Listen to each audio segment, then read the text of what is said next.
सामने में आप इंडिया का दूसरा ताजमहल देख रहे हैं। दोस्तों, यहाँ का नज़ारा कितना खूबसूरत और कितना अद्भुत है। आज भी ये बिल्डिंग उसी तरह से खूबसूरत है जितना कि ये 500 साल पहले खूबसूरत हुआ करती थी। पढ़ लो हमें, हम तो खुली किताब है, हड्डी भी हम है और हम ही कबाब है।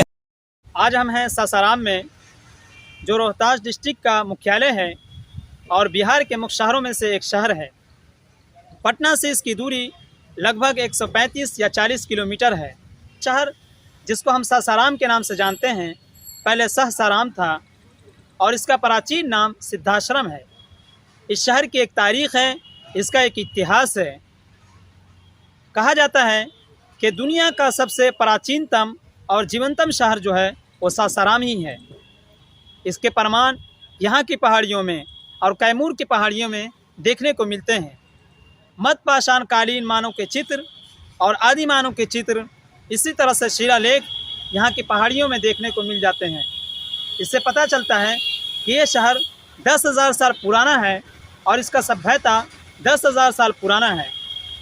ये शहर जितना प्राचीन में मशहूर था उतना ही आज भी मशहूर है। शाहों ने इसको आमाजगाह बनाया है। सूर्य वंश के उरूज की कहानी यहीं से शुरू होती है। सूर्य वंशों ने भी इस शहर को अपना आमाजगाह, अपना बसेरा और इसी तरह से आखिरी आरामगाह भी बनाया है। चलिए, आज मैं उसी सूर्य वंश के एक पुत्र और एक बहुत ही लोकप्रिय न्यायप्रिय बादशाह शेरशाह सूरी का मकबरा मैं दिखाने जा रहा हूँ।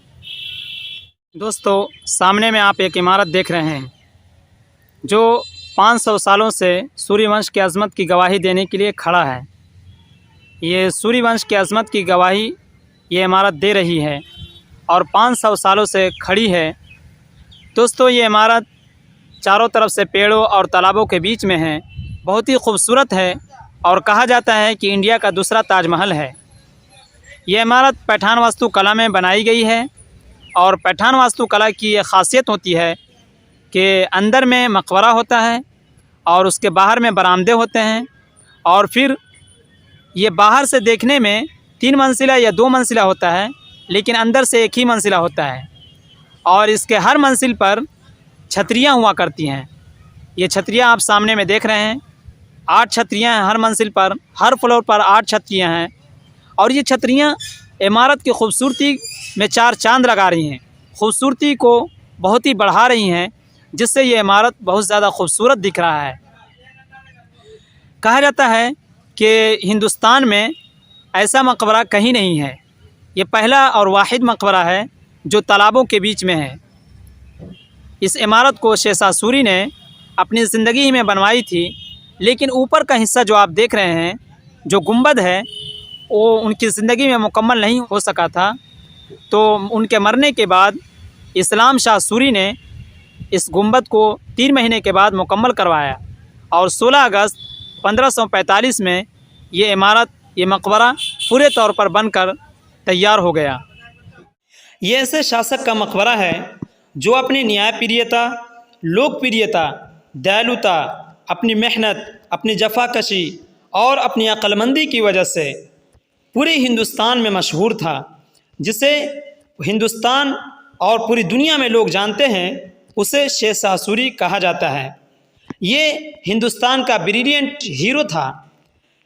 इन्होंने 5 साल में वो काम किया जिसे बादशाहें 500 सालों में भी नहीं कर पाती हैं। इनके काम से अंग्रेज़, अकबर और इनकी रणनीति से अकबर पूरी तरह से प्रभावित था और अकबर सबसे ज़्यादा जिससे मुतासिर था, जिस बादशाह से, वो शेरशाह सूरी ही हैं। इन्हें इनके कामों की वजह से हिंदुस्तान का नेपोलियन कहा जाता है। मैं बता दूं कि इनका ख़ानदान अफ़गानिस्तान से आया था। उस वक्त हिंदुस्तान में लोदी ख़ानदान की हुकूमत थी। इनके दादा इब्राहिम सूरी यहाँ तशरीफ़ लाए थे। उनके बेटे हुए हसन खान को सासाराम की जागीर मिली थी और हसन खान के बेटे हुए फरीद खान, जो बाद में जाके शेरशाह सूरी के नाम से मशहूर हुए। सबसे पहले इन्होंने बिहार में हुकूमत की और जब बिहार के बादशाह बने तो उन्होंने अपने वालिद हसन खान के लिए रोज़ा बनवाया, जिसे आज सूखा रोज़ा के नाम से जाना जाता है। और जब हिंदुस्तान के बादशाह बने तो उन्होंने अपना रोज़ा बनवाया जिसे आज पानी रोज़ा के नाम से जाना जाता है। आपको सुनकर ये ताज्जुब होगा कि ये एक मकबरा है और शेरशाह सूरी के दरबान का मकबरा है। अपने मकबरे से पहले ये बनवाई है। तो आप ये है उनके दरबान का कब्र। ये ऊपर का गुंबद है और चारों तरफ से इसमें दरवाजे हैं। मकबरे पे जाने से पहले आपको इस दरबान के मकबरे से होकर ही जाना होगा। सामने में आप इंडिया का दूसरा ताजमहल देख रहे हैं। ये इमारत हम आपको नज़दीक से दिखाएंगे, आप देखिए और आनंद लीजिए। चारों तरफ से तालाब है, पेड़ हैं।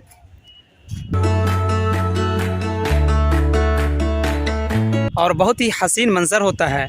अगर आप इसकी ऊंचाइयों पर पहुंचेंगे तो आपको ठंडी ठंडी हवा मिलेगी।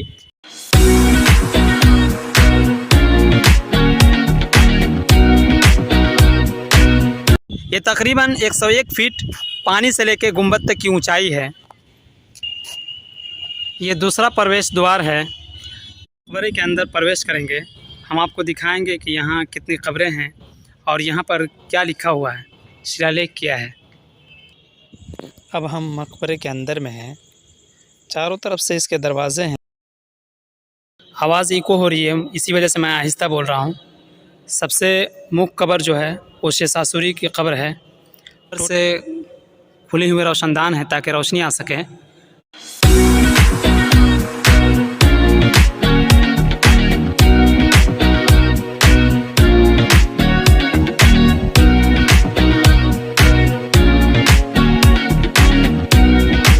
सामने में ये कमान की शक्ल का मेहराब है। इसमें इमाम नमाज़ पढ़ाया करता है। यहाँ के पत्थरें जो जड़ी गई हैं इस पर कुछ लिखा हुआ है, कुरान की आयतें लिखी हुई हैं।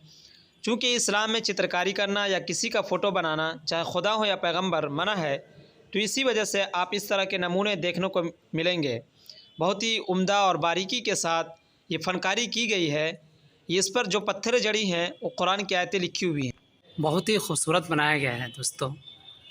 पत्थर को काट करके और बहुत ही डिज़ाइन देकर किस तरह से बनाया गया है, आज के दौर में तो बहुत ही मुश्किल और नामुमकिन की तरह लगता है। इसमें पत्थर जो इस्तेमाल हुआ है, लाल कलर का बलुआ पत्थर यूज़ हुआ है, जो यहाँ के स्थानीय पहाड़ों से लिया गया है। यहाँ पे इस्लामिक कल्चर का नमूना देख सकते हैं, जिसमें भगवान का नाम है या अल्लाह। और आपको हम दिखाएंगे कि यहाँ के स्थानीय कल्चर का भी नमूना आपको मिलेगा, स्थानीय संस्कृति का भी। जिस यहाँ कंवल का फूल यूज़ हुआ है, तो इसको हम कह सकते हैं कि इंडो इस्लामिक कल्चर का नमूना है। ये बरामदा है और ये बरामदा 10 फीट चौड़ा है।